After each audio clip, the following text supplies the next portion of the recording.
Good morning, everybody. Sorry, good afternoon. That's a good start. Sorry, it's a little bit late.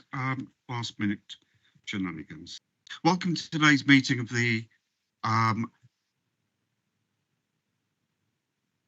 Highways and Transport Committee's Overview and Scrutiny Committee.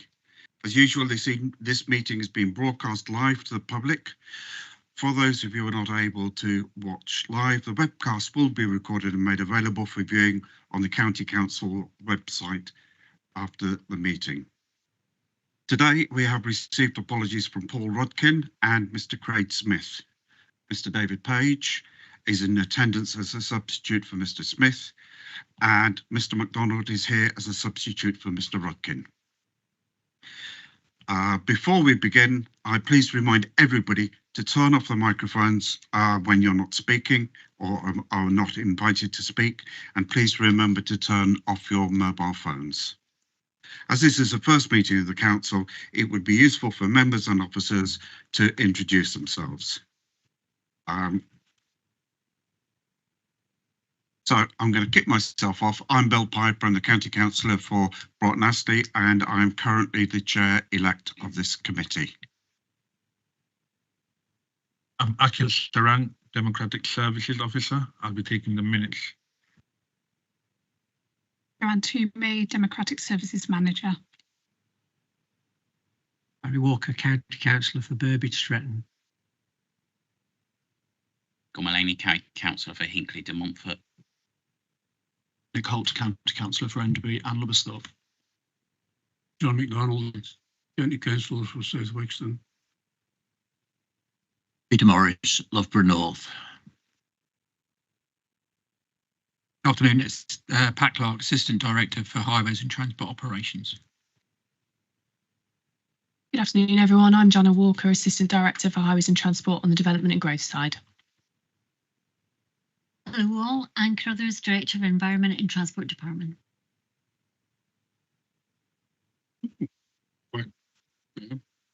That's it. Sorry, Charles Whitford, Thornton, Markfield and Desford, also portfolio holder for Highways, Transport and Waste. Thank you. Ossie O'Shea, County Councillor for Groby, Ratby and Fieldhead. Good afternoon, Brian Lovegrove, County Councillor for the Beaver Division. Good afternoon, David Page, County Councillor for Market Harborough West and Foxton, subbing for Craig Smith. Good afternoon, Simon Bradshaw, the Syston Ridgeway Division. John Blockson, Blaby and Glenparva. Graham Cook, Cosby and Countersthorpe. Thank you all. The people online, would you like to introduce yourselves? Or is it just Mr. Stairs, please?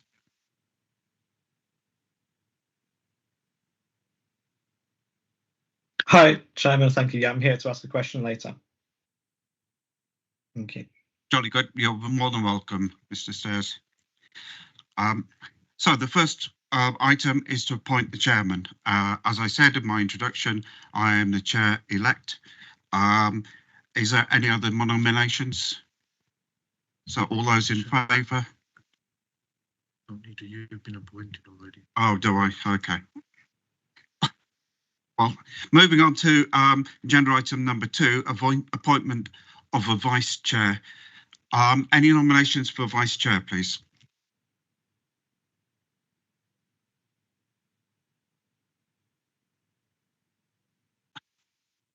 You mean Mr. Norris? Mr. Morris? Yes. So we both got that one on. Mr. Norris, thank you. I'd like to second that, please. Thank you. Do we have any other nominations? Well, I think Mr. Morris, you are now the vice chair. Congratulations. Thank you. Beg your pardon, I've got to have it confirmed by show of hands. All those in favour?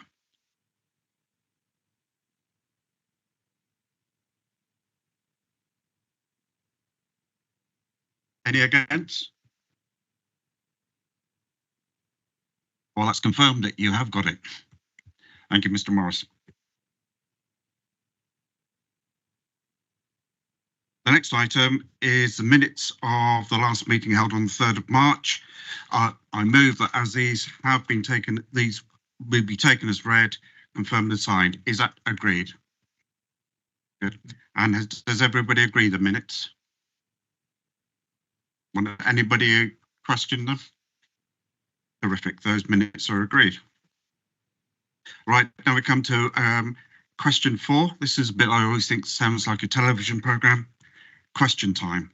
I've received 2 questions from different members of the public, one from Mr. Adam Stairs, as he's online, and one from Ms. Rachel Winnington. The questions and responses have been circulated to members of the committee prior to the start of the meeting and will be taken as read. Those have also been published on the Council's website for information, and I would like to remind members that there is to be no discussion held on this. As Mr. Stairs is present, do you have a supplementary question to the original? Yes, please, Chairman. Yes. Obviously, thank you for circling the answer to me. I appreciate a lot of work went in there. So it's obviously very good news that there's a grant for this current financial year. But could I clarify from the question, does that mean that without the grant, the County Council won't be able to maintain current services in the next future financial year? And is there a timetable for when we might know if there's a grant and then what that process of the community engagement will look like? And then in that engagement process, will it be about whether or not to make those cuts, or will it be about which services to cut or not? Well, thank you very much for that question. But then, yes, please, Ms. Carruthers. Thank you. If I start, and then maybe I can hand over to Jana Walker, the Assistant Director on this. Fundamentally, the position is the grant funding comes from the DFT. The DFT's current policy is significantly supportive of buses, as reflecting this element of funding that they've been putting in. They have been indicating to us that, you know, that is not changing. They want that to keep going. However, fundamentally, the money that has been allocated is only for this current financial year. It's significant amounts. You know, it's way more than, you know, our base budgets have been for public transport for a long, long time. So it really does make a difference. However, what we have pushed DFT in terms of the period of time we can spend that money over, and there is a limit to that. You know, if we've committed it into bus services, they will allow a certain overlap into the following financial year, for instance. However, they are indicating that, you know, they would hope that more funding is coming out. That, however, does need to be confirmed through spending reviews and ultimately Treasury agreeing to DFT's request for more funding. Sorry, just to really sum up, what I'm trying to say is we are hopeful there will be more grant funding coming from the government because their policy is supportive of that. That needs to be confirmed by Treasury via the spending reviews.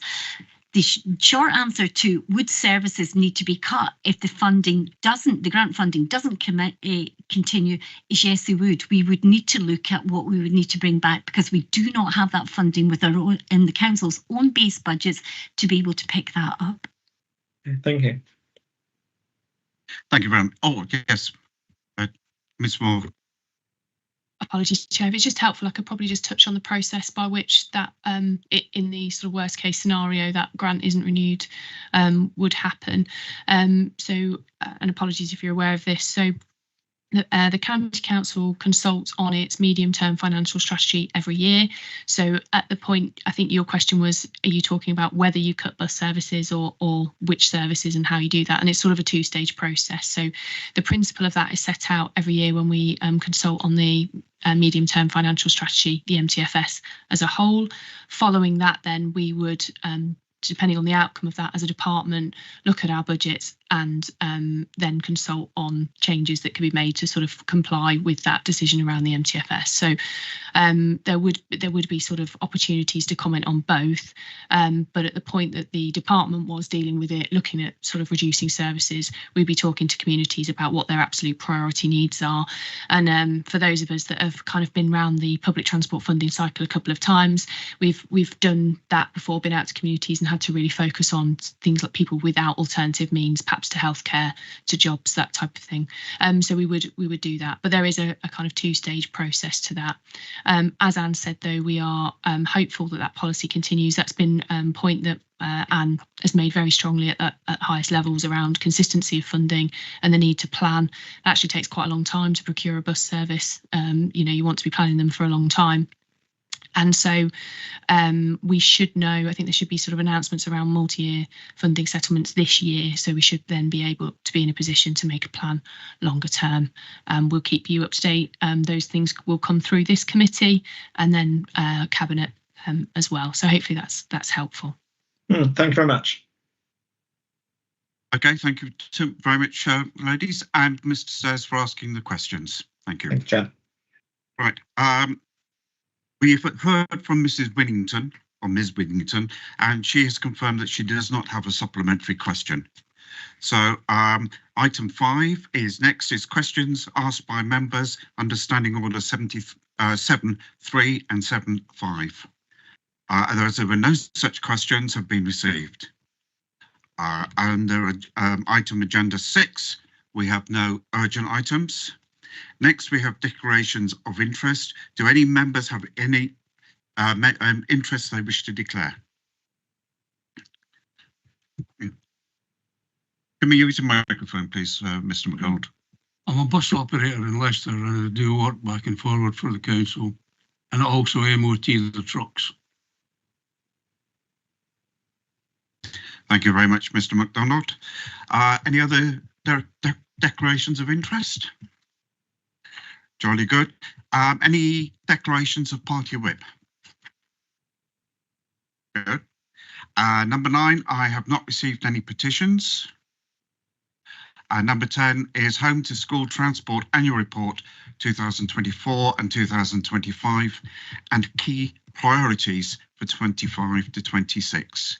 And Director of Environment, please. I'm actually just going to hand over to my Assistant Director, Pat Clark, for this one, Chair, if that's all right.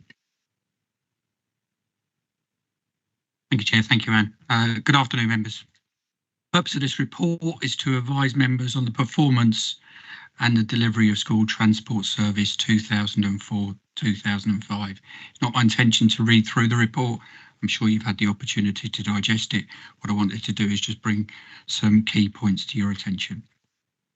In sections 3 to section 7, the report outlines the legislation that governs home to school transport, which predominantly is the Education Act 1996, and how the service delivers legislation here in Leicestershire through our policies, procedures and arrangements. Full details of these policies, procedures and arrangements can be found on the County Council's website. Section 5 outlines changes to our policy in 2019, which was the new arrangements for 16 to 18-year-olds, which included the personal travel budgets, PTBs, which was fully introduced in 2021, 2022, following judicial review. Leicestershire were one of the leading authorities to implement this change. Each year, the service reviews the legislation and the guidance along with best practice and updates its working practices. So the current operations. The County Council continues to meet all transport requests despite increases in pupil numbers and the challenging market conditions. Nearly 3.2 million pupil journeys were provided over 24-25 financial year. And for the SEN cohort, where applications were received before the end of May, 94% of them were in place for the start of the academic year. Section 10 of the report outlines some of the processes that have to take place before transport can be put into place. These include eligibility checking and risk assessments, to name just a few. The service dealt with almost 60,000 customer contacts last year from various different channels, which are detailed in section 11 of your report. In addition to this, the service also undertook over 1,800 checks to operators and routes, also outlined in your report under section 12. Section 13 to section 16 focus on mainstream transport, with over 5,124 students transported by Leicestershire County Council. Figure 1 of this section outlines the cost details, with a total spend of 6.1 million. Figure 2 shows the different travel types and the number of pupils on each travel type. Section 16 outlines the cost pressures on the service and the impact growth and inflation and the changing market conditions we have experienced over the last few years, and the costs have been significant in this area. Send Transport is section 17 to 34. Section 19 highlights that the service requests that the department received was 2,275 various applications received over the year. Applications can be received for a change in service or a circumstantial change, or from existing users or new provisions. Figure 4 outlines cost details, with a total spend of over 25.9 million, and our average pupil numbers of 2,985, which was the number which was the number of users in November 2024. The authority uses November each year so that we have a constant approach to measuring student numbers and the growth in year. By the end of the financial year, March 25, the service had 3,446 service users, but for the report, we use the average number of users. Section 21 outlines the details of growth of education healthcare plans, EHCPs, both nationally and the impact in Leicestershire. That growth in EHCPs has a subsequence on transport, SEN transport provision, and has seen a growth of 92% between 2015 and October 24.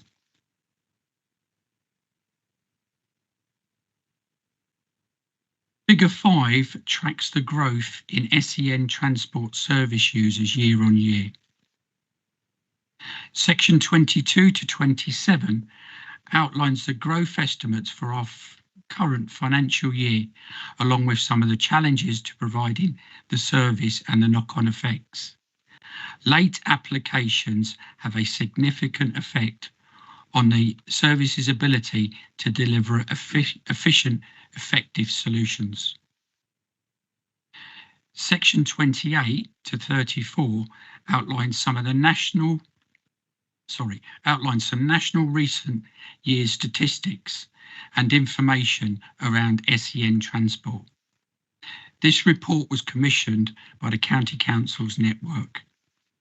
It identified the key elements to cost increases nationally, being demand and growth, increasing complexity of users, market forces and competition, and the lack of available school places in local areas.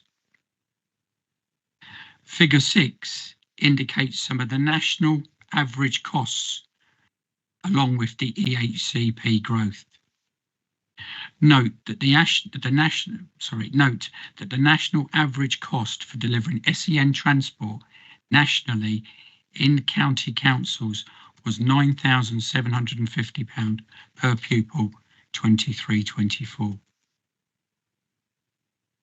In September 22, the department launched our Assisted Transport Transformation Programme, which has been supported by colleagues in the Corporate Resources Department. It is a programme reviewing all areas of assisted transport, transforming the service based on good data. In sections 35 to 37, the service has highlighted some of the key improvements to the service, which include a new operational management system with improved data capabilities, a new transport hub to manage and respond to inquiries, enhanced safeguarding practices, robust commissioning and procurement practices, enhanced partnership working, whilst all working on business as usual in SEN transport. Section 38 outlines some of the savings already achieved and secured for the coming year. Overall, 800,000 has been identified against a target of 1.2 million for this year. Section 39 to 52 outlines the plans for continuing our transformation programme, which is a vast programme that needs to stay agile to meet the demands and the service changes. Section 54 to 56 outlines our financial plan for dealing with these challenges. The service is a very busy service that is focused on good service delivery and transforming its operating model for the future. Can I ask the report to be noted? Thank you. Any questions? Oh, thank you very much. A very comprehensive report. And I have to ask Councillor Whitford if he has any comment, being the lead, the cabinet lead. No comment at the moment. Thank you, Chair. Thank you very much. So may I start with your first gentleman, please? I can't see your name tab. Councillor Lovegrove, Chairman. Sorry, I was thinking about Holly. Oh, sorry, Ozzy. I could see you. Obviously shielding Ozzy, aren't I? Mr. O'Shea, please. Thank you. Go, Ozzy. Yeah, I'd like to commend you on the report. Actually, I think the services that you put over the last year have been absolutely brilliant, and the way that we've actually transformed that the send and the actual children going to school, I think we've really done a really good job there. I don't think people appreciate that the amount of work that actually goes in to developing at those pupils going to go to school, and the stress that some of the officers have to, take from parents. And you really have, the whole team have really done excellent well. And I'd like to commend them on the services for the last year and the report. I'm sure all of us would echo that as well. Now, Mr. Lovegrove, please. Thank you, Chairman. Sorry for interrupting. Again, congratulations on the report. Very detailed on a very complex area. And a couple of quick questions. One is on the SEN transport. Obviously, a huge rise over the last few years. Do we see that topping out at any point, or do you think the continuation will grow? And we need to make sure that there's an allowance in the budget for that. And then the second one is I represent the Beaver Division, which is a large rural area, 32 villages, 12 parish councils. And my questions come from parents who they don't go to their chosen school, they opt for a second school. They know that the school bus is travelling with spaces on them, and the principle is that they're funded for their local school, but they get frustrated when they see spaces on the school that's going in the opposite direction, and they want to hop on that bus and even pay for that bus, and it's excluded. Is there any potential movement on that policy? Thank you, Chairman.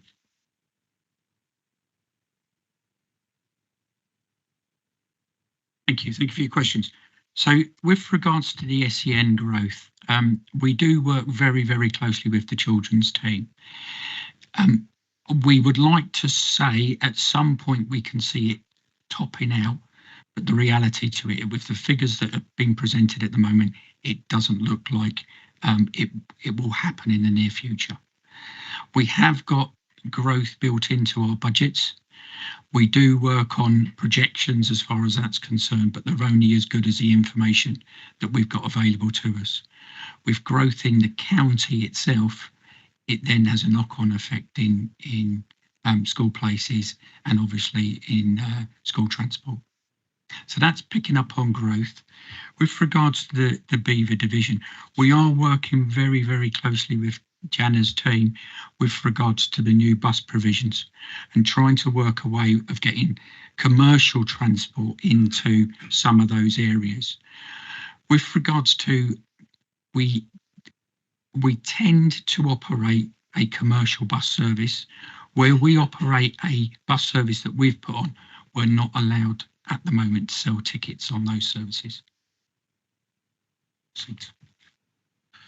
Yes, Ms. Carruthers. Thank you, Jim. Just to add to what Pat was saying, in terms of the growth for, SEN transport, it's largely dictated by the number of EHCPs, education, care, health plans that are being allocated. And nationally, there's a massive rise in them. And that's come about from the legislation that was brought in 2014. There are indications coming out of DFE that they're looking to perhaps change those legislations, and we're kind of hopeful that this year there may be something coming through that helps to kind of stem that rise in EHCPs. I'm very involved in something called ADEPT, Association of Directors of Environment, Economy, Planning and Transport. I was president until a couple of weeks ago, and basically directors of place. And we did some joint work with my equivalents in Children's Services and involved the Department for Education to really convey some of the challenges we've got at the local level in dealing with this. And, they very much kept us in the loop, but they're kind of saying, DFE, Department for Education, that they are looking at some changes. However, the proof's always in the pudding. So I'm hesitant to say it'll definitely happen later this year, but our understanding is they're certainly looking at what they can do to try and manage and stem that huge rise we've been seeing over the last few years. Okay. Dr. Bloxham, please. Thanks. Obviously completely new to this, so sorry if some of these questions are a little bit foolish. I did want to follow up that I wondered about the eligibility. Do we have any control at all over the eligibility criteria? That, can we tighten it up to reduce the numbers? Would be the first question. I'll start. Most of the eligibility is set in legislation. For instance, you've got the statutory school age thing, the 5 to 16, so you've got requirements there. It's fair to say, even in the ones where there's an element of discretion, we have already taken it down to the absolute minimum we can. I'll give you an example. Post-16 SEN, so you're not the statutory school age, but is SEN transport. We're the first authority in the country to introduce personal travel budgets as a default. So basically, if you're applying for some support, you get, a funding allocation as opposed to door-to-door transport. And if you feel that doesn't work for you, you can appeal. It took us about 3 years of legal proceedings through the court system to actually implement that, because nobody else has done it, because we were basically pushing the interpretation within the legislation, but we did get that through. But I think in short, to answer your question, we have pushed as far as we can to minimise what it is we do and still comply with the regulations. Okay, thank you. And then a couple of other smaller questions. On page 13, there's the budget for the mainstream transport bill was 4.5 million, and then it came in at 6 million. So 33% overspend. I just wondered, could you provide any more detail on why that was, and have lessons been learned so that we don't overspend by 33% again in the future? I think the short answer is we were absolutely clear that the budget was insufficient for that year. We actually went into that financial year knowing we were going to overspend because of the number of children we are transporting and that cost of transport. So we fully expected that. What we've done though is put in the growth bid, so that's why it's up at 6.8 million now for the current year. So we're far more confident that it will come within that budget, because we knew we were under provided for because the way the market had gone and the cost of transport. So that year was a kind of discrepancy because we didn't have a growth bid that, you know, saw that come up. We knew we'd be in that position. So it wasn't that we were caught short. We were, you know, it was a surprise to us. We knew we were going to overspend. But because it's statutory, we have to spend it. But it should now be, that's much less likely to happen, because unless there's some major global event and we see massive inflation in, say, fuel or labour costs, etc. You know, we're far more confident that we'll come within those budget confines. Thank you. Speaking of global events, I did notice the war in Ukraine was one of the things that affected projections, but it's listed separately to inflation. So was there some specific issue related to the war in Ukraine that messed up the projections? It was terms of history, wasn't it? You know, we had Ukraine, there was gas stuff in Russia, there was massive construction inflation, and one kind of went into the other. So, I mean, in my, you know, without going back and looking at notes over years, I genuinely think they're probably all interlinked and it's the same thing, and it probably shouldn't be, you know, out separately. Basically for us, at the sharp end of providing, the costs went up substantially. That was one factor that came into it. Thank you. And you'll be pleased to know this is the final question. Point 27, which Pat mentioned, a big contribution to the higher costs is that so many applications arrive after the deadline. Is there no sanction we can apply for people? I mean, presumably this is parents, is it, not completing the applications by the deadline? I wasn't fully sure I understood that, but is there no sanction we can apply to stop that happening? Thank you for your question. There's not, no, because we've got a duty to provide transport. And it's not always the parents' problem. Sometimes we will find that, I mean, as detailed in the report, the authority is struggling with school places. So sometimes the delay is on the authority to go and put that EHCP in place. Now, it's not covered by us, it is covered by the Children's Department, but it is a task they are grappling with at the moment to make sure that EHCPs are done on time, within the prescripted time, and also that we encourage more school places to be built. Okay, thanks very much. Mr. Mullaney. Thank you, Chairman. I think my point has largely been covered by the last speaker. It was really just highlighting, obviously, the point 13 and the increase in the budget in the mainstream transport. I mean, are we fairly confident that we won't see a similar big increase next year as well in what's being required? And that was just a temporary catch up because of the effects of inflation 2 or 3 years ago that had just been sort of got into the system. I think, just to add to what I said previously, I think mainstream numbers are far more stable. We haven't seen the extent of increase in growth, you know, in terms of the numbers coming through. So I think in that way, you know, we've got less volatility and less likelihood to see, you know, massive changes. As I say, we're still at the mercy of the market if they put up their costs, or if, you know, operators for bus services, you know, if we don't have many bidding for our contracts, etc., etc. But, you know, I think it's certainly less volatile than the SEN element of it. And as I say, we feel we're in a much better place with the base budget, given our, you know, knowledge and experience over the last few years. So I can't absolutely guarantee it will come in on the penny, but, you know, I think there's less factors, you know, than the SEN element of it that will come into play. Oh, Mr. MacDonald, thank you. Can I ask, isn't it about time that we started bringing the SEN's education home?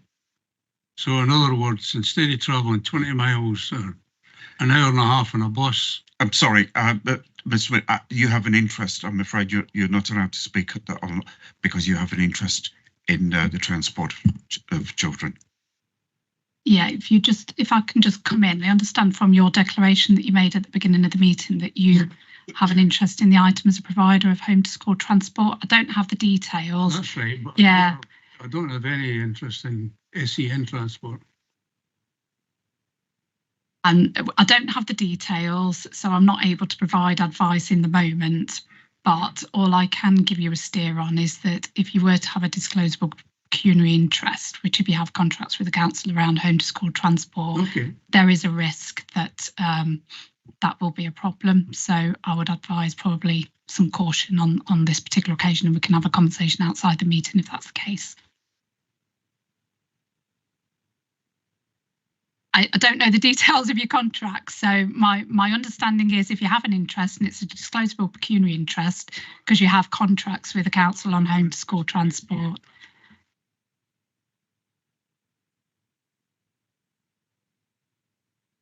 The risk is that there are regulations in place, and it's a risk because it's essentially an offence if you get yourself involved in a matter you have such an interest in. So.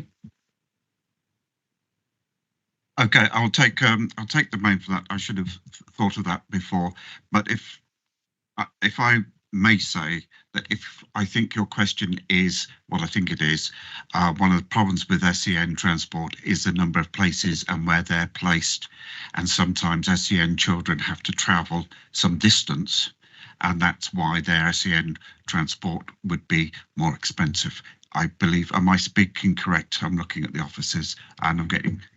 Distance is one of the factors, because obviously, you know, depending on the needs and the specialist provision, a child may have to be transported a considerable distance. You've got much less of that in mainstream, obviously, because, you know, it's about your nearest schools. So that is one factor in cost, but it's not the only one. For instance, a child might need solo transport because of behavioural issues or a medically trained escort, etc., etc. There's other factors in cost, if that was helpful to you. Thank you very much for that. Now, I think, Mr. MacDonald, although you're not allowed to ask the question, I hope you've got the answer. Okay, sorry about that. That was entirely my fault. So the report is up to us now to note the committee's comments and will be recorded in the minutes. Everybody agree? Jolly good. Thank you very much. Now we're going to move on to item 11, which is a presentation on flood risk. And again, I ask Ms. Carruthers, no doubt, to pass it on to somebody else. I'm going to do this one, Chair, okay? Thank you. Yes. Can I just start by caveating?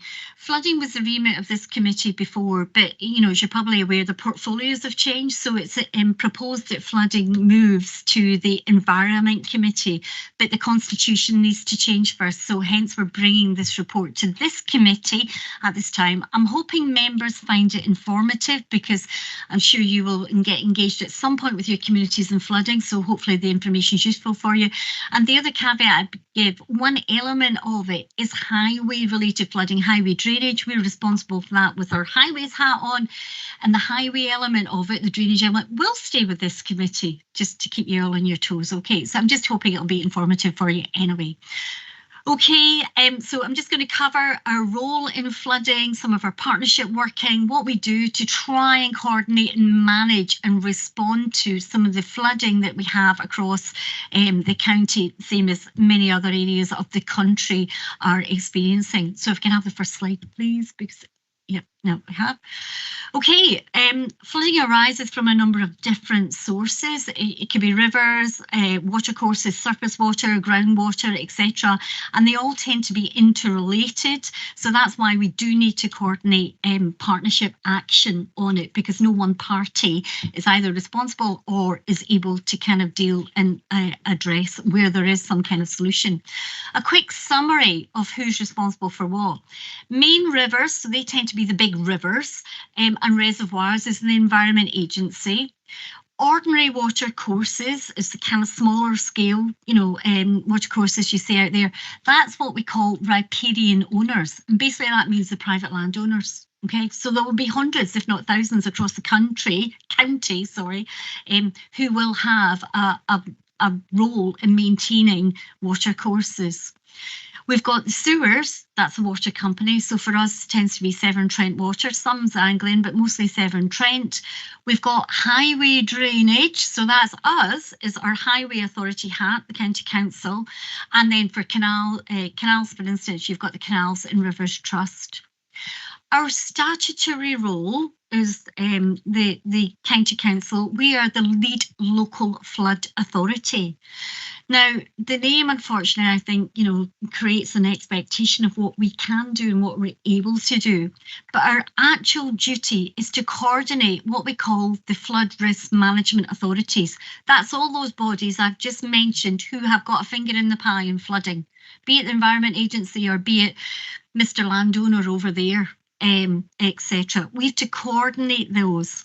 We have a role in investigating where properties are flooded, and we are a statutory consultee on sustainable drainage for planning applications to the district authority, who are the planning authority. This is about, I'm just going to, if you take one thing from this presentation, we have no duty or ability to actually implement flood solutions. We don't have the money to do it. We don't have the responsibility and duty to go in and work on main rivers for the Environment Agency or Severn Trent sewers or anything like that. We can't do that. All we can do is highlight where there's a solution and who the responsible party is. The exception to that is if the flooding is caused by the highways, in which case we do, because we're the highway authority. I'm sure that's all crystal clear. I'm sorry. I always come back to with flooding, if you had a blank piece of paper, you would not set it up like this. However, this is, the way the system is set up in this country. Next slide. So to coordinate all those flood risk management authorities, we have a flood risk management board. Yep, now we're on the right slide. And it's got all the relevant authorities on it, and that oversees the work, we coordinate across the county. In relation to flooding. And just in the next slide then, at the regional level, the board needs to act with these organisations called, or these governance structures called the Regional Flood and Coastal Committees. And there's a number of those covering the whole of the country. And for us, we interact with two, the Severn Trent one and the Anglian one, because we come within their water areas. Now, they're kind of key because they are the holders of some of the money, and we need to bid into them to get funding for, flood investigation work, to understand what the causes of flooding are and therefore the potential solutions. Next slide. Just a reminder of our role as the County Council in flooding. As a lead local flood authority, we coordinate the management of flood risks, so that's those other flood risk management authorities as well. We produce a flood risk strategy for the area, and that's not just our strategy as the County Council, that's for all these other flood risk management authorities as well. We manage the ordinary water courses, but what that doesn't mean is we're responsible for the maintenance of them. If a landowner wanted to, for instance, do some works to the water course, they have to apply to a permit for us, and we will consent, we'll look at it and we'll consent to, give advice, etc. So we have a number of functions under that management of ordinary water courses, but we're not responsible for maintaining them. That is the landowner. Okay, and we respond to those planning applications, and we keep a register of the key assets. As a highway authority, as I've said, we're responsible for the highway drainage system. And also when we're in the middle of an incident and we've got a flooding incident, we're out there, we're closing roads and we're supporting the emergency services as well with our highways hat on.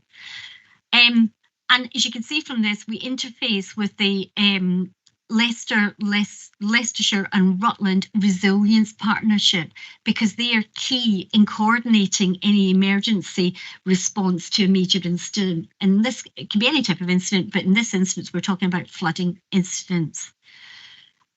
Just next slide then. The flood risk strategy we've got for Leicestershire, we published that early 2024. It's got 5 key principles and 5 objectives, and you'll see them here, they're just in brief. And it aligns very much to the Environment Agency strategy for their wider management of water in the main river network. As I say, it's not just an LCC strategy, it's relevant to all the flood risk management areas, but it is overseen by that board, that I've mentioned there. Next slide. I'm sure you're aware of recent flooding we've had in the county, but we are being hit by increasingly frequent occurrences of such instances. We are seeing that all the time. we are, and we're having to respond that. And, you know, if you've been in an area where there was flood, they have devastating impacts there. I think, I mean, when I first joined the authority, first summer, it was June 2016. We had a major flooding incident in Bredon. We're not just talking about these things happening in the winter, and a number of properties were flooded out. However, I would say in the last 4 to 5 years, we are seeing really year on year, it's happening every year. It's not just happening 4 years ago, it's happening every year. And I'd say that started from that storm Babette in October 23.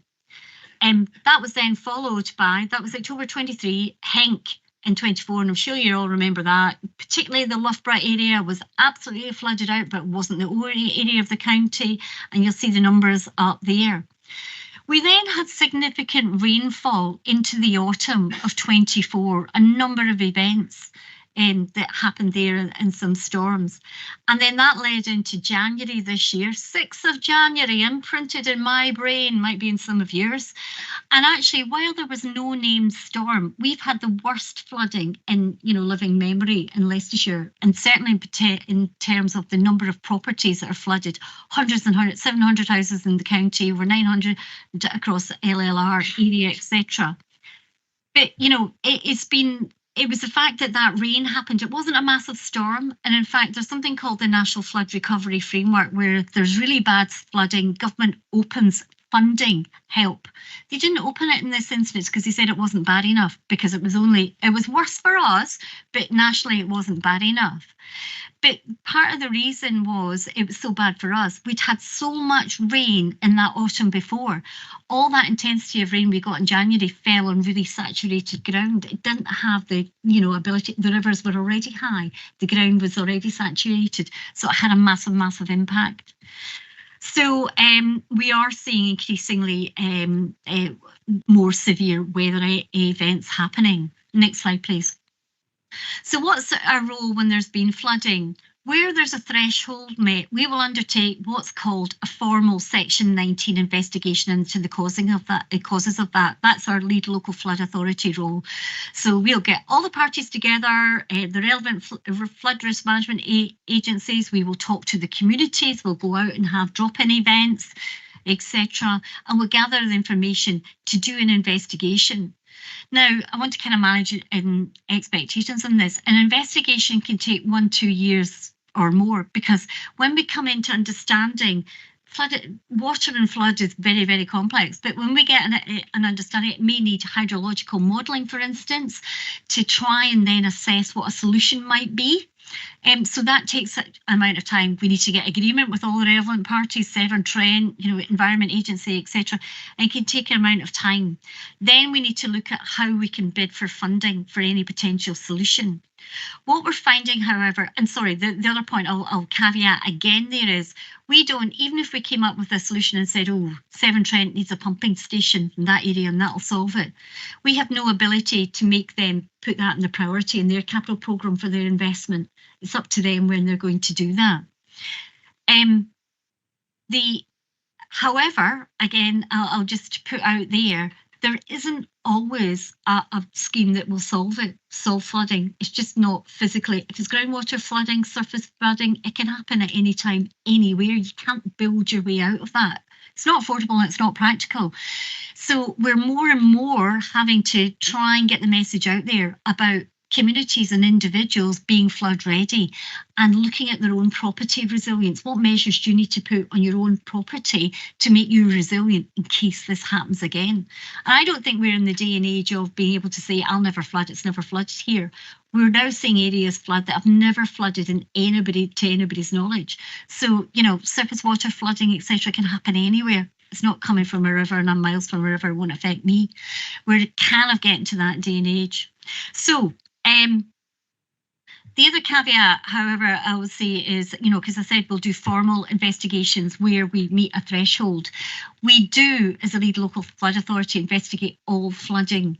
It just may take a lot longer if you're not one of these ones where you've triggered a threshold, but we will always look at it. Next slide. As part of the process, no, I think I've covered that one.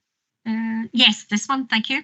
As part of the process, we do hold drop-in sessions. We started that after the storm Henk, and we get all the right, we get the Environment Agency there, we get Severn Trent there, we get all the right parties there, the district authorities there, etc. And we found they're really useful to get the information for the community, but also to give back the community information, because you know what it's like, right after a flooding event, everybody wants to know, okay, what are you doing to fix it in 5 minutes? But we begin that engagement, and we've found they're really, really practical and helpful. Next slide. We have a whole range of information on our website about who to contact in communications for residents, for you as members, etc. So I'll just flag you to that. Moving on, our main message is be flood ready. What do you need to do to your property? If there's a flood alerts come out, sign up to the flood alerts. If they come out, do you know what you're going to do? Where's your insurance documents? Do you know all that? Where have you put them? Are you ready if you get flooded? And we're doing lots of work on that. I'll move on to the next slide. We've got flood wardens. We have over 100 flood wardens. They do a brilliant job in their communities. They're managed and supported by our resilience partnership. They get regular training, they have regular catch-up sessions, etc. But they are a massive resource in those communities to help build that community of resilience. Next slide, a bit more details on the responsibilities and what can often be misunderstood. Again, just on the LLFA role in terms of ordinary water courses, we do that consenting for them if landowners have something they need to be doing. We don't do that maintenance. Sorry, I've already said that, haven't I? But we have provided a lot of guidance for those riparian owners. Many people just don't know they have that responsibility, and we've got guidance again on our website for that. Next slide. For surface water in relation to highways, this is a role of the local highway authority. We have regular cleansing routines for our gullies, and it depends. We have data on how quickly they fill up with silt and detritus, and depending on that, depends how frequently we go round again. When an area has been flooded out, we'll go round and we will clear the gullies again, because floodwater will have washed down detritus. A common view is the flooding's caused by blocked gullies. Often we're seeing the intensity of the rainfall. Our gullies can't cope with them. They were never designed for that. So even if they're running clearly, they couldn't cope with, or because the rivers are high or the outfall's high, the gullies can't discharge, so they're backing up. Next slide. We're consulted on, I mentioned earlier, major planning applications. So there is a threshold, minor ones we don't, and we comment on those sustainable drainage systems for those developments. We don't have a responsibility for taking on and maintaining those, so we can comment on them, but the actual ongoing maintenance is either a responsibility for the developer or a management company. There was proposals a few years ago that came to us as a local authority, and we'll be absolutely supportive as long as we get the funding to do it. However, government hasn't yet enacted that at the moment. But I know for many developments, that management of their SUD system is an issue. Next slide. We carry out joint study work to identify flood risk and basically just increase our awareness of danger and risk across the county, and we're building up our asset data in that way. I'll move on to the next slide. In the last couple of years, the flood team have been given additional funding because of those major flooding incidents we've seen, and that has gone into resources to carry out more resourcing, to carry out more investigations and bid for money and work with communities through engaging with those communities. It all takes time, it takes resource. We've also made use of something we call Flood Mary, which is a great thing when we take to our community drop-ins, and it shows people what kind of measures you could put into your home to make it more flood resilient, and that's been a big hit. We are proposing a new round of drop-ins in the autumn, and we'll be using that again. And I'll just finish up by saying, last slide or two, we will come back to the relevant committee, may not be you unless it's highway drainage, with the annual updates. And, we'll encourage that committee to maybe engage with some of our other risk management authorities like Environment Agency and Severn Trent. Apologies for being so long on that, Chair, but hopefully it's been helpful information. No, I think that was a very good presentation. Thank you, and a good report.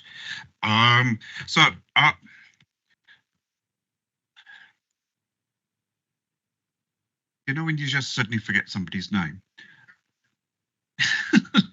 Mr. Watford, have you any comment to make? Not at this point, thank you, Chair. Jolly good then. Do we have any questions? Mr. Lovegrove, please. Thank you, Chairman, and an excellent report, as always. Flooding is obviously an ongoing issue. It's been right at the front of our thoughts when we've had the big flooding events, and it tends to go off our radar a bit when it's so dry, and we've had a nice dry spring. So it's great to hear you doing the drop-in meetings again to keep that awareness in the public. As soon as there's a storm incident, everybody wants to point a finger of blame. And it's quite often the county council unfairly gets the blame for poor maintenance, or it's the county council's fault. I think in a previous meeting, Pat was highlighting the amount of rain that fell in Henk, and then on the 6th of January, it was the same amount of rain in half the amount of time, which caused a lot of the issues. So I've had a lot of dealings with the flood team, and I want to put on record the help and thanks to Victoria Coombs and her team. She's been fantastic in supporting the local area. Probably my question is, there is a concern with some of the villages that we're working about the storm drains, because it's the water on the roads that we're trying to get into the ditches, about the frequency of the cleansing of these A, B and C, 10 months, 12 months and 24 months. Is there any chance that, did I understand that may be being reviewed, and what process do we need to go to up the scale of some villages that think they've been missed out? Thank you, Chairman. Thank you. Mr. Clark, I believe it's your turn. Yeah, thank you very much. Thank you, Chairman. Thank you for your question. And yes, you are correct. We have reviewed all our gully assets and what effects the recent storms and events last year had on them. And we have changed some of the cleansing regimes on them, and that's all been published, so we can let you have a copy of that. Okay, thank you. Okay, Mr. Page, your question, please. Thank you very much, Chair. Yeah, a great report. Thank you very much. Very informative. I'm very grateful for that. I'm very interested, though, you make reference to flooding investigations. And I'm speaking for probably another colleague here, but is there a current investigation underway around the flooding that took place in Great Glen? The reason why I'm asking that is because, obviously, as part of the local plan from Harbour District Council, there is an intention or a desire to build 4,500 homes in that area, with a further potential 2,500 homes in Oadby. I'm very concerned about that. I think we all are. And it would just to know whether or not that investigation has to be completed first before anything could happen in terms of that plan proceeding. Okay, Chair, sorry. A bit enthusiastic there, wasn't I? Yeah, apologies. So yeah, thank you for the question. So it is a complicated system. There's no sort of direct link or requirement for a Section 19 to be complete before a local plan can progress. However, obviously all the evidence that is available should be sort of taken into account with the local plan. And Harbour, who obviously the area for Great Glen, have consulted us on their local plan, both as local highway authority and lead local flood authority. And I'm aware that colleagues in the lead local flood authority are aware of in several instances across Harbour. So for instance, they're looking to have a policy position in the local plan that would require an improvement to flood risk. You'll be aware that the sort of statutory minimum is no detriment. So a percentage improvement on flood risk effectively through that. And we're working with Harbour colleagues to make that there. So in terms of, say, residents in Great Glen who've seen concern and are thinking then about future development, that is very much part of the discussions. I think then what we do probably need to think about is things like community infrastructure levy. You know, if there are when the Section 19 has been complete, where there are opportunities to fund infrastructure that might support that, if indeed that is the answer, bearing in mind all the caveats that you heard from Anne earlier about whether that is the case or not. So it's not going without thought from the teams, it's just they are part of separate processes that we are linking up. So hopefully that helps answer that question. And the other thing I would just mention, and the team would be really keen for me to mention, is if there's anything, I suppose, just really obvious that emerges as part of a Section 19 investigation, we don't wait for the whole thing to be complete before we talk to communities or do anything else around that. You can have interim action, so it's not necessarily a kind of standstill period while that investigation's going on as well. So say, for instance, there was initial findings from a Section 19 that were relevant to a local plan, we could use that as well, and we would use that. So hopefully that kind of answers your question. Could I just ask a follow-up, please? Yes, please. So if, as a consequence of that, there is remediation that's needed in that area to allow the plan to proceed, who pays for that? The developer, or combined cost applying to all the local authorities in the area? How does that work? This is where I'd love to be able to give you a really clear, straight answer. So first of all, I'm going to sort of point back to that lovely diagram that Anne presented. So the first thing is it will literally depend what the source of that issue is and which land we're talking about and put it on. So I couldn't answer your question directly, but if there is something that's identified from that, there are options available to look at. It could be that when then the specific planning application comes in, we're consulted as the LLFA, we could comment on that and the need to address it through that.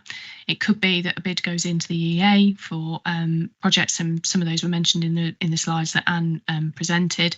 It could be that there is need for a joint solution, depending again on who the parties are. So we would absolutely look for those opportunities, and we do try to seek additional funding for projects that fit that criteria, but it does all come down to what the actual circumstance in that particular area is. So sorry, I can't be more direct than that. Thank you, Chair. Thank you. And a very good first question, one which I wish I had asked myself. Mr. Maloney, I'm sorry I'm coming to you last. It's just I was starting to the right and come back. Yeah, it's fine. I'll start that way around next time, perhaps. No problem. Thank you, Mr. Chairman.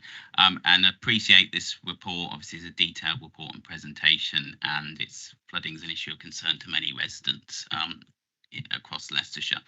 So in the report, you set out how there's over 130,000 gullies on local roads, and they're cleaned according to a 10, 20 or 20 month frequency. I wouldn't expect you to know the exact figures, but do you know what the rough sort of proportions are for how many are in the 10 months, 20 months and 24 month cleaning rotas? In addition, obviously we've noticed that the frequency of flooding incidents has gone up in recent years. If you were to compare how frequently the gullies are cleaned now to say 10 or 20 years ago, again, I wouldn't expect you to know the exact figures, but would you say that they're more likely to be being more frequently cleaned out or less frequently? And if less frequently, to what extent would it be less frequently? Cheers. All right, if I start and then I'll hand over the really difficult and detailed answer to Pat, if that's all right. You've been doing it all evening. Yeah, absolutely. I'm getting good at it. If we can just start on that thing about, is it better before, more frequently or less frequently than, say, a few years ago? What I would say is we're doing it where it's needed now. Our old regime was we just work around the county. We just try and do them, get round them all. And we didn't manage to get round them all every year. We just didn't. Now, what we do is we're more intelligent about it. We have data. Every time we empty them, we record how full they are or not. You know, how much they only get so far before we'll we don't let them get full. It's only up so far. But we record that data. So we know the ones that are frequently filling up quicker. So therefore, we're directing our limited resource, because we don't have an infinite pot of money, to where it needs most. They get it done in the most frequent thing. So what I would say is we are being far more intelligent in directing the resource where it is needed. The old system was a bit of a blunt tool to be, it just starting at one end of the county and going round to the end, and they were getting cleaned regardless of whether they needed it or not. So it's far more nuanced. So we should be targeting the area that needs it most. That's what we're doing now. In terms of the actual proportions between those, we call them P1, 2 and 3, 10, 20, 24. I can't answer off the top of my head. I don't know if Pat can, or if we can just follow that up for you. Do you mind if we follow that up just to make sure we are correct, and we'll pop it in the meeting notes. I think the other thing that was also mentioned, when we have done a lot of the research into the flooding areas, it's not always the gully that creates the problem. 9 times out of 10, it's actually where the gullies go into.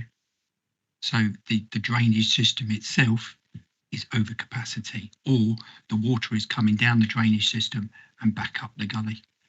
It is part of a very, very complex system, and we look after predominantly the gully, not the overall system itself. And that's what those diagrams were trying to demonstrate. Thank you very much for those answers. Okay. Oh, yes, Mr. Lovegrove. I'm sorry. A quick supplementary on that one. After the 6th of January flooding, obviously the resources were pushed to the limits, and maybe contractors came in as well. A couple of the villages, the people coming to suck out the drains were coming at 1:30 in the morning, and it's the time of the day when most cars are at home. So, and it might have been just because of logistics of the storm and trying to get the backlog done, but it was frustrating to the residents that wanted the storm drains cleaning, and the vehicles came along and couldn't get to the drains because the cars were there. But just a point to note, perhaps. Thank you, Chairman. Thank you. And after doing a site visit on a housing estate yesterday, I realised that the causes of flooding are a lot more complicated than we've touched on today. And sometimes they start half a mile, 3/4 of a mile further away, and it domino effect down. In fact, I actually looked at a balance pond yesterday that the overflow for the balance pond was into the culvert that fed the balance pond. And if anybody understands what I'm saying, you'll understand that that's a little unexpected. Right, so thank you very much again for another excellent report. That's updated to note, and we'd like to record that to the minutes. Do you all agree? Wonderful, thank you very much indeed. And now we have a substantive item on today's agenda, is the report to the draft of rights of way, something which I found incredibly interesting. So is that you again, Mr. Cuthers? No, I'm going to delegate this one to Jana. Oh, how unusual. Thank you very much, Chair. Yeah, I think I've got a lot to live up to with the previous reports, but I'm really pleased to be talking to you today about the updating of our rights of way improvement plan, because again, I know this will be a topic that you probably do get contact from your residents about. It's important to communities, and it's a really good opportunity for us to get to know what is important to our communities and what we can do going forward. So you'll notice the scrutiny pack has got quite a lot of information in it, so you'll be relieved to know that I'm not going to read through all of it for you today. What I was going to do, there's a report online with a bit more detail. There's a draft rights of way improvement plan there, so you can see and we can take comments on. But what I'm actually going to do is focus on the presentation as a means of going through that today with you. But I'm happy to answer questions on any of the attached as well. So if that's okay, Chair, I'll crack on in that vein. Please do. So the first slide, sorry, Joe, we'll do the next slide, is just to set a bit of context around rights of way. When I came into the role, it did the scale of it did surprise me, I'll say that. So as we mentioned earlier, we've got over 3,000 kilometres of public paths and rights of way network in Leicestershire. There's a complex mix of footpaths, bridleways, byways and restricted byways, and actually over 40% of our highway network is made up of rights of way. And just like our highway network that we talk about, there's a lot of assets that need maintaining and looking after as part of that rights of way network. So the things that you probably think of, like stiles, gateways, that type of thing, fences, way markers, but also structures and things like that as well. So it's a big really big public asset in the sense that it's valuable, but it's also got that sort of maintenance liability as well. And you'll see there that we've got thousands of waymarker posts as well that we use to sort of sign the network.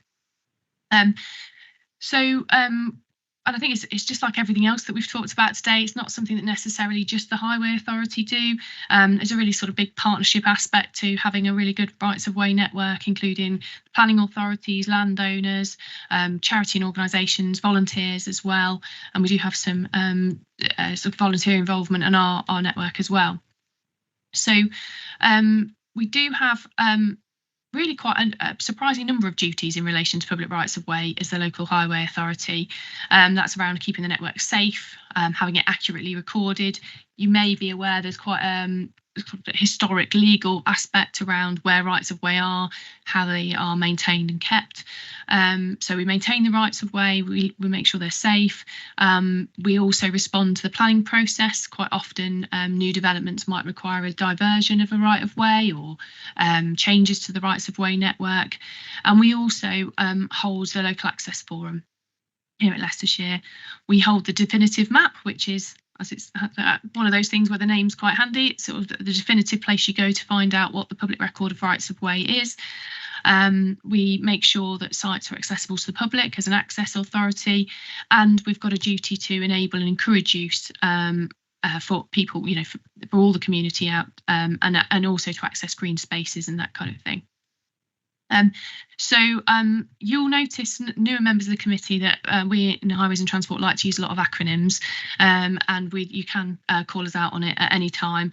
But one of my more favourite ones is, there is a statutory duty to provide a rights of way improvement plan, something that we have to produce, and that comes from the Countryside and Rights of Way Act, so the CROW Act. So I get to use that one. I remember that act easier than some of the other acronyms that we have.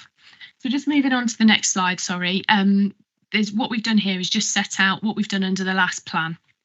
And there is actually, it's one of those things, when you look back, there is quite a lot gone on the rights of way network over this period of time.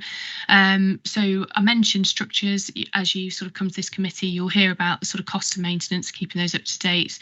We either had new or replaced 250 of our largest structures on the rights of way network. I won't read through all of these, you can see them yourself.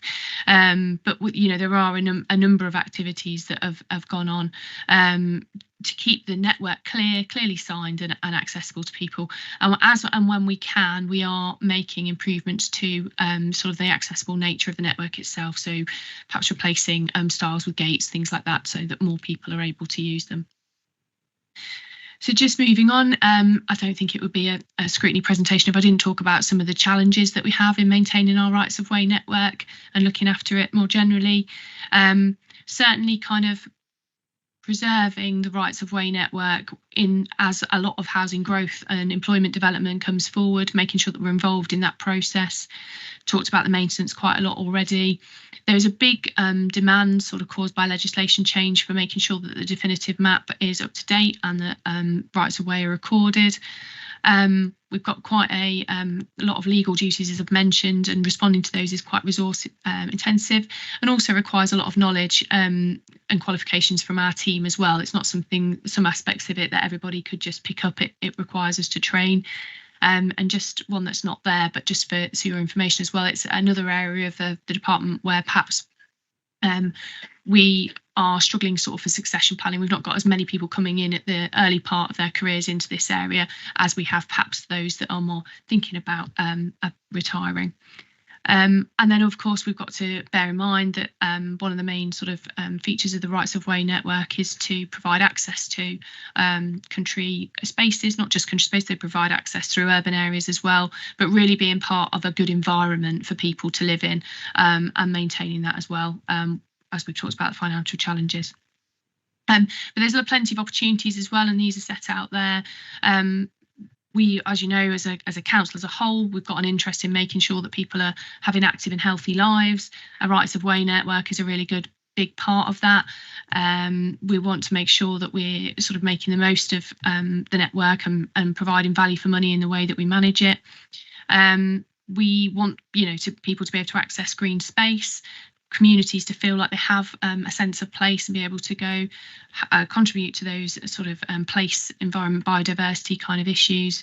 As well, some of your areas probably really benefit from sort of tourism and either that be on a local or a national level, and the networks play a vital part in that as well. And then, of course, if we get it right, the Public Rights of Way network can form a really helpful part of new development being a good place to live going forward as well. So hopefully I'm convincing you that it's an exciting area to be involved in. So what is then a rights of way improvement plan, and why do we have to have one? So I've mentioned that I've not mentioned, yeah, you're just keeping up with me, Joe, that's great, thank you. Sorry, not very good at the next slide thing.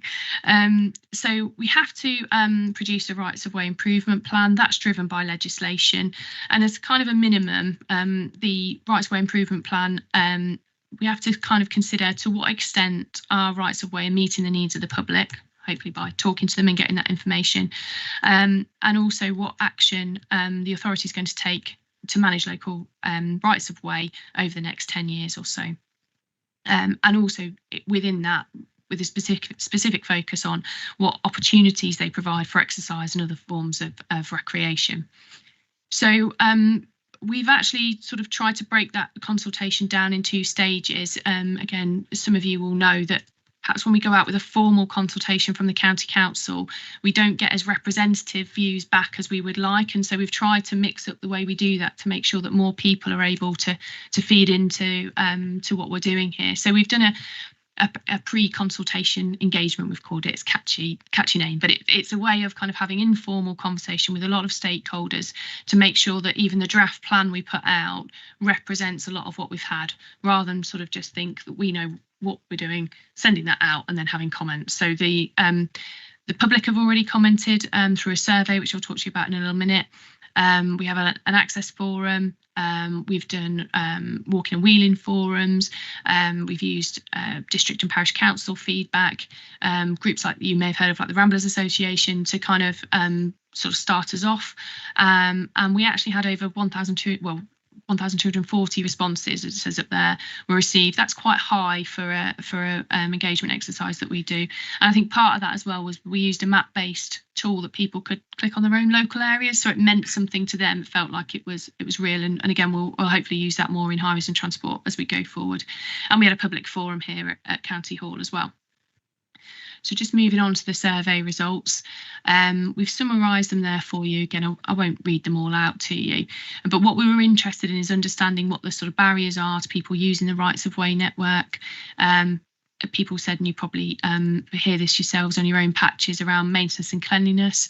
So probably in rural areas, it'll be things like if we have patches of sunshine and rain, you then get quite a lot of growth very quickly. It's difficult for us to keep up with the sort of cutting back activities. Sometimes in town areas, it'll be things like litter and access to that sort of thing as well.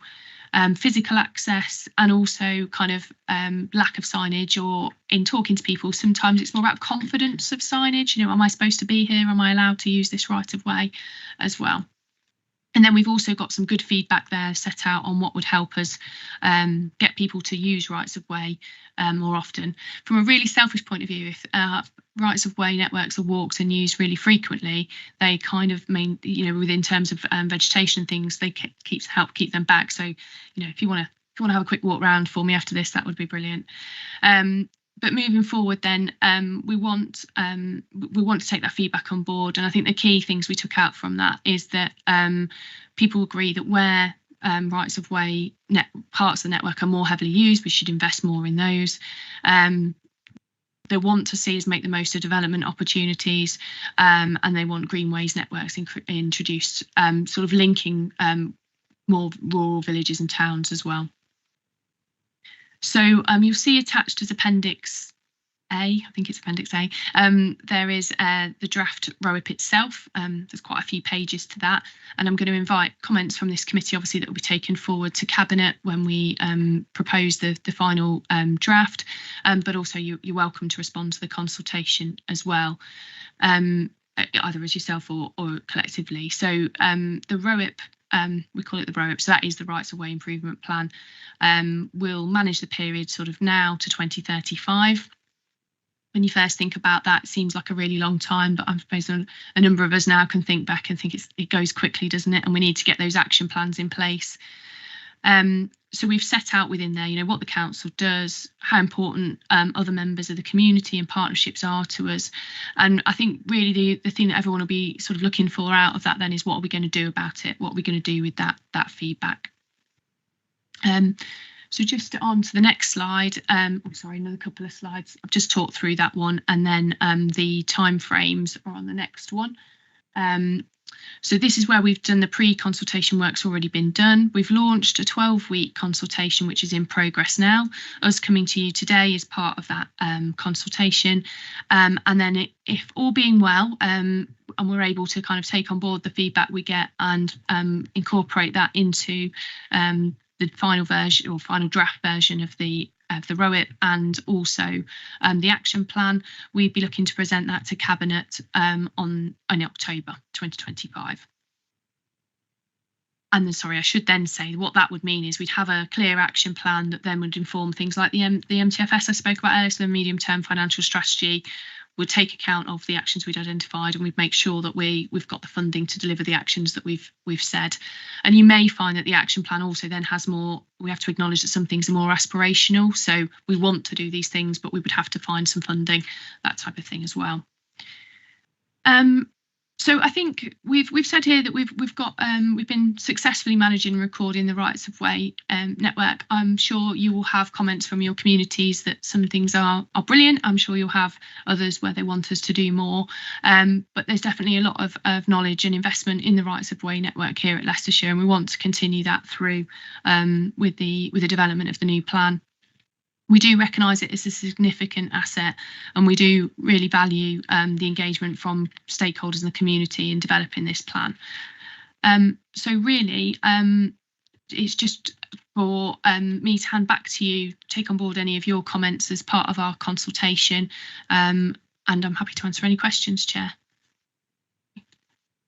Right, further on, the next couple of slides was the draft ROIP plan, which continued on from the rest of the agenda. Separate attachment. Oh, it's a separate attachment. I do beg your pardon. I thought it was a continuation of what you were talking about. I do beg your pardon. Okay, thank you. Mr. Whitford, do you have any comment? No comment. Only to say thank you for the reports. They're great. Thank you. Any other questions? Mr. Mullaney. Thank you, Mr. Chairman, and a very fascinating and informative presentation and report. So appreciate your time in putting it together and presenting to us. Speaking from a sort of public health point of view, because obviously that's one of the important roles of the County Council. Obviously, looking through the survey, it said that 85% of people who use the network use it for health, fitness and well-being purposes. So in terms of encouraging people to be healthy, both physically healthy, but also psychologically healthy in terms of going out and being physically active and the importance that that has to well-being, we certainly should be encouraging people to use these resources as often as possible.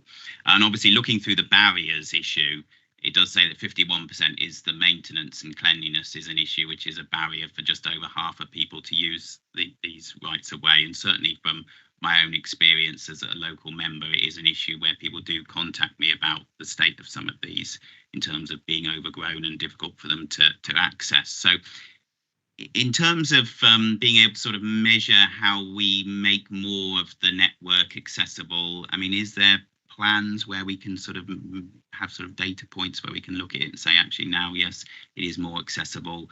The number of complaints are going down. We're able to deal more quickly with some of the concerns. Obviously, there is a resources issue with everything. I totally understand. But going forward, do we think there's a way where we can get the network into a place where people are less reluctant to use it because of issues to do with maintenance and cleanliness? Thank you, Chair. No, I think it's definitely something that we want to do. And as you said, in effect, it will require funding. So we'll be coming back shortly. We did receive an allocation from government for a 1-year settlement of what's called local transport grant. Yeah. I'm get my acronyms correct. And so, for instance, what we've done sort of already on the basis of that feedback is allocate some of the funding from that to maintenance of the rights of way network. So if these multi-year funding settlements we've talked about come forward, that's one way in which we could do that. I think what we need to do is take a lesson from what we've done with asset management more widely around that, putting the investment in where it makes the most difference. So we've got that data you've talked about, which routes get sort of overgrown more quickly. Can we do anything about that? Is there anything more preventative we can do, and make sure that we're investing that money? It's a very small budget at the moment for maintenance of rights of way, with things like the local funding, because it has that flexibility, because this is a local priority. We should be able to do that. And also whether there are things we can do with the community to because it's a shared sort of asset as well, and there are people who are keen to kind of help with that, as that's something that we're investigating as well. So yeah, at the moment I'm hopeful that people will be able to see, not everywhere, you know, I can't sort of promise a magic wand and everyone will see that all the time, but you know, based on the good work that's been done so far, a visible difference in some of those rights of way, and particularly sort of the state of some of the structures as well along there. With the money that we've got so far and with the plan that we've got, it only helps to business cases to bring in more funding as well. Hope that answers the question. Okay, yes, Mr. Page, please. Again, another really informative presentation, so thank you for that. A couple of things. I'd love there to be some community activity to support the clearance of some of the footpaths and so forth. A bit like the Wombles that we have clearing up rubbish. That'd be a great initiative that I think we should look at. I'm thinking of a particular route in my area, which is Lubenham all the way through into Market Harborough. Now, the overgrowth there, which I've also reported through to this authority a couple of years ago, is taking over that footpath completely. It doesn't matter whether it's cut back, the footpath is disappearing. And I'm thinking particularly of parents with buggies. It's used as a cycle route as well. It's becoming quite difficult to transfer. Now, there are a lot of areas like that in rural parts where I'm sure that's replicated. So I think if we could get the community behind that, I think you'd find a lot of support actually for those kind of initiatives. That's the first thing. The second thing is that obviously another part of my patch has Gartree Prison. And down the side of Gartree Prison is a public right of way, which actually the developers have pushed out to a hedge. It's inaccessible, or it was last time I was there. So the fencing actually is pushing you into a gully, which my daughter fell into, actually. But it's completely overgrown and inaccessible. So my question is actually about leverage over landowners, particularly government departments, where rights of access actually cut across their land. What is it that we can do to make sure that those rights of access are protected?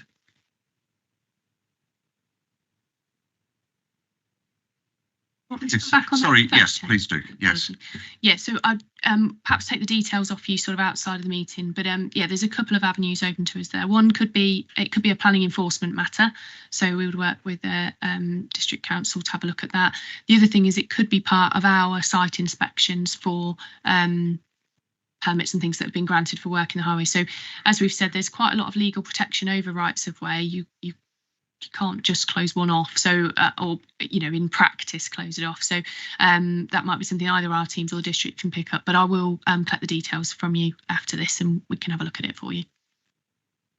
Thank you for that. Just during the briefing session that we had a couple of days ago, it was actually discussed possibly about using people who are given social care, not what I'm thinking of the right terminology. There's community sort of sentencing, isn't there? Community services, yes. Payback scheme. I did have a look at that after your suggestion. I can provide a bit of feedback. Thank you. So there are a couple of district or parish councils that have used or applied to use that scheme. There's none currently because there were some challenges around it in terms of things like provision you mentioned and cost associated with that. But it is something that we will look at, whether there is anything that we could do around those aspects as part of our ways of kind of looking at the community as a whole with rights of way. John, go. Thank you for that. Yes, I was just thinking about, as you were talking there about the community, about then coming back there.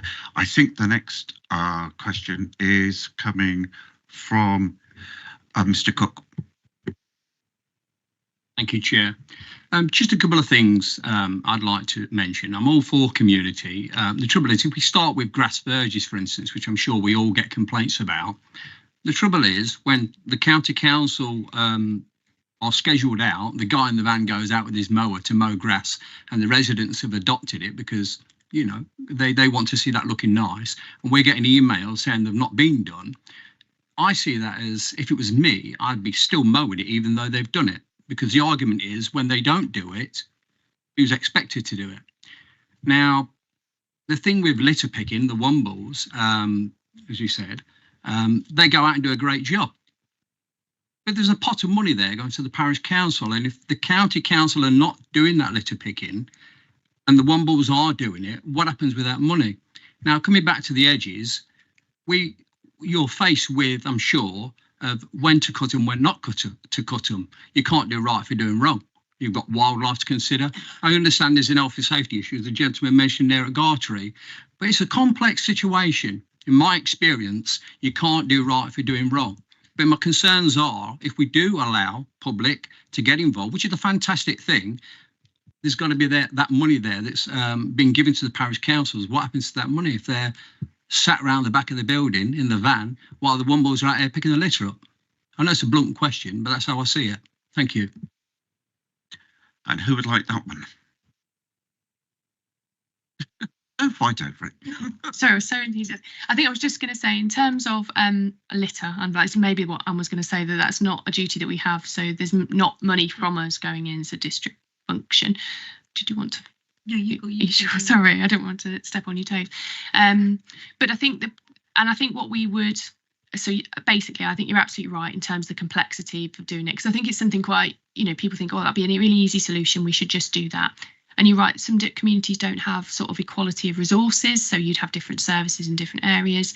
I think the principle has always been about doing something over and above what our baseline duty would be or our base budget would be, so you don't get that confusion over whose responsibility is it. And to be honest, as a big organisation, complex organisation, things like needing advice from our insurance providers, legal, mean that it's not quite obvious how we would, go about doing those things. So absolutely take on board what you're saying. And I think you're absolutely right about, there's times of year where we can't just go and cut certain things back. So we would absolutely try and take on board all your points if we were to kind of introduce something, certainly taking on board things around sort of what the minimum service a community could expect, whose roles and responsibility it is, and things like our legal duty. But that's where I think just in terms of we wouldn't be giving out any money that could be misused, because this would be people doing over and above what our baseline duty would be. But I don't know if Anne just wants to clarify that. If you could, thank you, Chair. No, just absolutely to add to what Jana said. Fundamentally, I think you mentioned verges. So, we're responsible to cut the highway verges. So we do that. And we have a programme of going around the county of how often. And yes, some communities would like that cut more often. And some people will go out and cut more often, which is up to them. As Jana's saying, we will always provide that kind of core service that we've, within our budgets, we've said this is what we can afford to do and this is what we'll do for the community.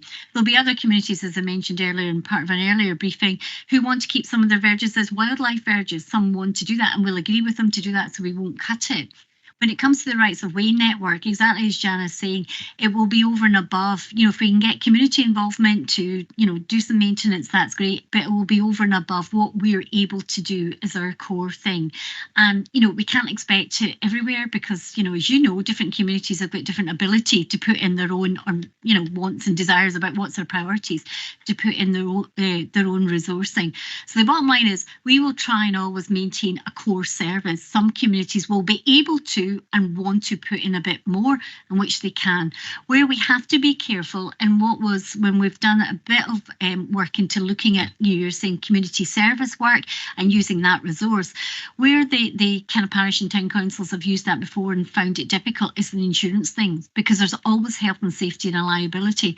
For instance, if you think it, we couldn't really be advocates of saying to the members of the public, go out, use a chainsaw, cut down the bushes in our rights of way. Something happens, does that come back to us?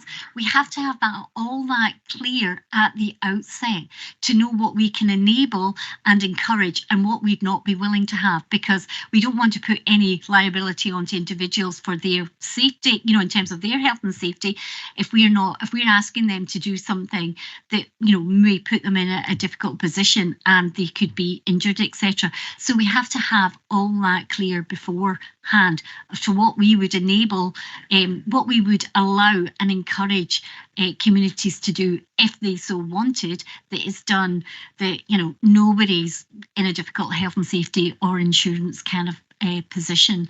Nothing's ever as straightforward as you think, as you've alluded to. And my final point, Jana was absolutely right. Litter picking, we put no money into that. That's a district council function.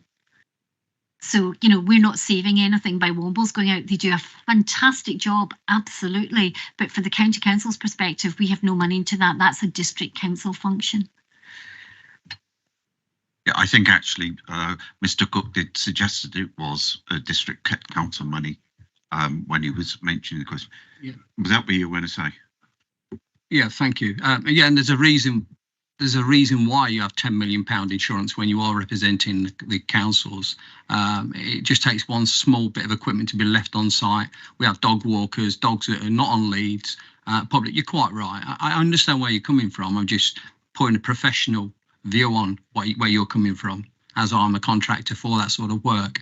You know, bird's nest, when's the right time and wrong time. You can't do right for doing wrong. So, yeah, thank you for that. Okay, thank you. I also believe that one of the things that Wombles do is they actually go into the ditches on the side of the road and clean them out, which the council employees aren't allowed to do because of health and safety. Now, that's probably that they're not being asked to do that they're probably doing that on their own volition, but that's something which I'm being led to believe. And again, that's a district council issue, not a county council issue. Did you want to comment? Well, I'll just come back. It depends who the ordinary water course that ditch belongs to. It's their responsibility. If it's ours, we will have people that will go in and clear, etc. If it's district, it's up to them or whatever private landowner. Okay, now I know that Mr. Lovegrove is keen to ask a question. Always keen to ask a question, Chairman. Jenna, excellent report and great to see a strategy being formed for the next 10 years. Vital that we look after these historic footpaths across the whole of the county, and they're as important in towns as in the countryside, so we need to make sure that they're being well looked after. Lots of people use them, and I have time and time again people are either dispute them or wanting to make sure they're maintained properly. No pun intended, but one of my missions in life is to stop the boats. These are the byways open to all traffic. Whilst we talk about their footpaths are environmentally friendly, full of biodiversity, and encourage people to use them, the byways open to all traffic get used and abused. And it's I'm looking to try and find legal ways of getting those back to a bridleway or stopping vehicles using those boats because they cause mayhem across my division particularly. So people with 4x4s, modified 4x4 Land Rovers, use them for recreational purposes and churn them up so that they can't be used by anybody else during the winter. And then in the summer, the ground now goes like concrete, so nobody can use them on foot, on a bike, on a horse, or anything, or even a vehicle. And so they are. It's a real shame that we may not have the powers now, but to have some sort of mechanism in a 10-year strategy to look at the boats across the county and where they're being abused, that we can take some action to stop them being abused. Thank you, Chairman. Thank you, Mr. Lovegrove. Would you like to comment on that, please? Just quickly, I'm really aware that it's a really sensitive issue, isn't it? And I think there's strong feelings on both sides, both in terms of people who feel they're able to use those areas for recreational use, and those members of the community who feel that that does have those impacts. I think from a highway authority responsive view, I think one thing that is really clear is that safety aspect. So I feel like we've talked about maintenance and the cost of maintenance a lot today, so apologise for that. But clearly those are quite they're generally not, like your A roads, they're not getting maintained all the time. So the impact of heavy vehicles, big vehicles on that does cause deterioration of those networks sometimes. And so then the maintenance of that becomes an issue. If they're not safe for vehicles to use, that's something we then have to think about, or safe for pedestrians in that site. I think if you're talking about behaviour sort of beyond use of that network, there are also kind of antisocial behaviour rules that may apply as well. So definitely take that feedback on board from your perspective. Think about our responsibilities and see how we can take that on board as well. Thank you, Chair. Thank you. Oh, Mr. Cook has another question. Sorry, I'm getting excited now. There is one more question. I call them the cone fairies, and I know that everyone has to be safe and risk assessments have to be done. I'm trying to get my head around how many signs on a road, for instance, if the pothole being done. The question is, I believe there's an assessment done and then the cones or the lights are left there even after the work's done.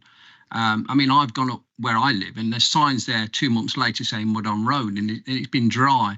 I just wondered, because I'm a bit concerned how many signs and cones are being thrown in the ditch or in the edge. There must be a lot of money lost there.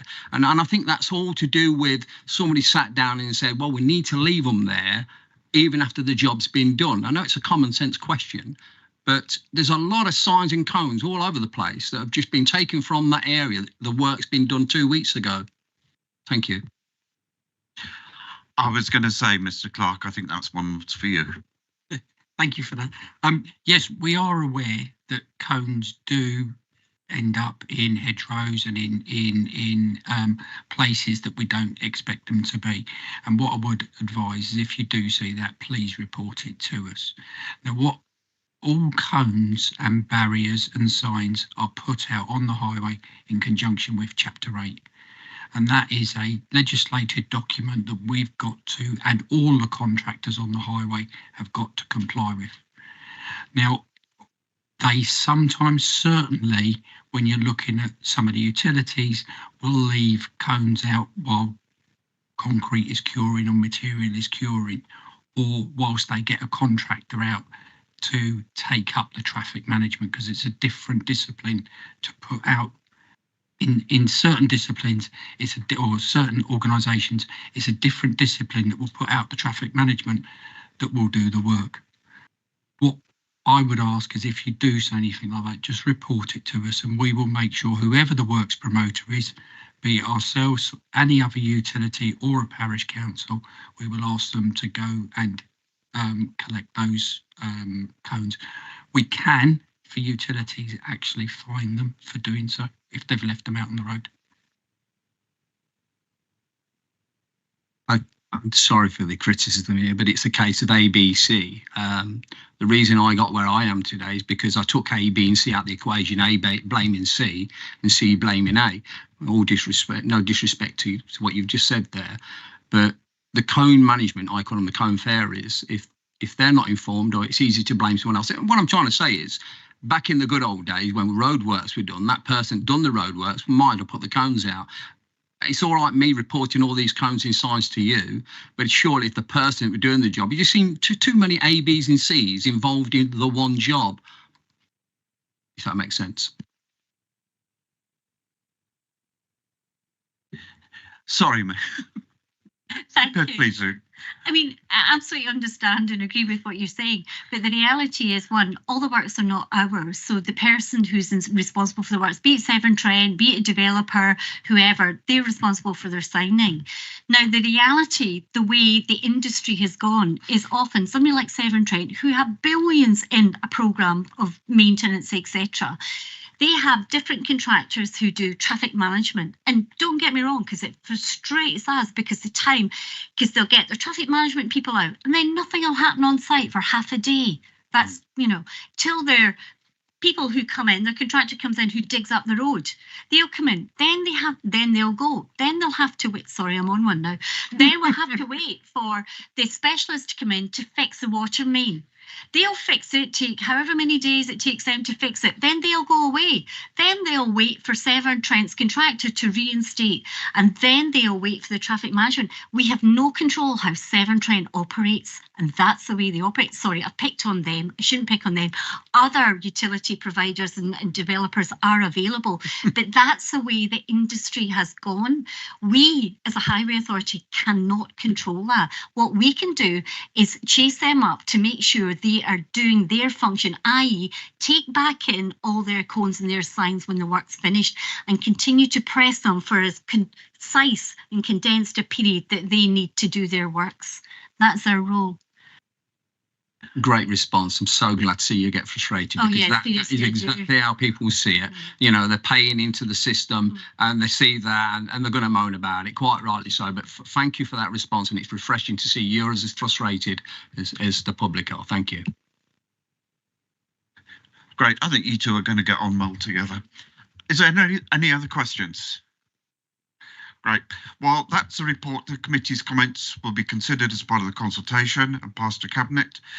Comments will also be recorded in the minutes. All agreed? Right, then we go on to, unlucky for some, item 13, date of next meeting. The next meeting of Highways and Transport Overview Scrutiny Committee is scheduled for the 4th of September at 2 p.m. Item 14 stated at the start of the meeting there have been no urgent items. That concludes. Oh, I do beg your pardon, Mr. Clark. Sorry, Chair. I just received the information that was asked of us earlier on today on the gullies, and I was going to just inform inform the meeting what those were. So for P1 gullies, we've got 44,682. For P2 gullies, we got 61,925, and for P3 gullies, we've got 27,889. We can get those put in the minutes. Okay. Wonderful. Thank you very much. Thank you. So on that, I'll close the meeting. Thank you all very much indeed.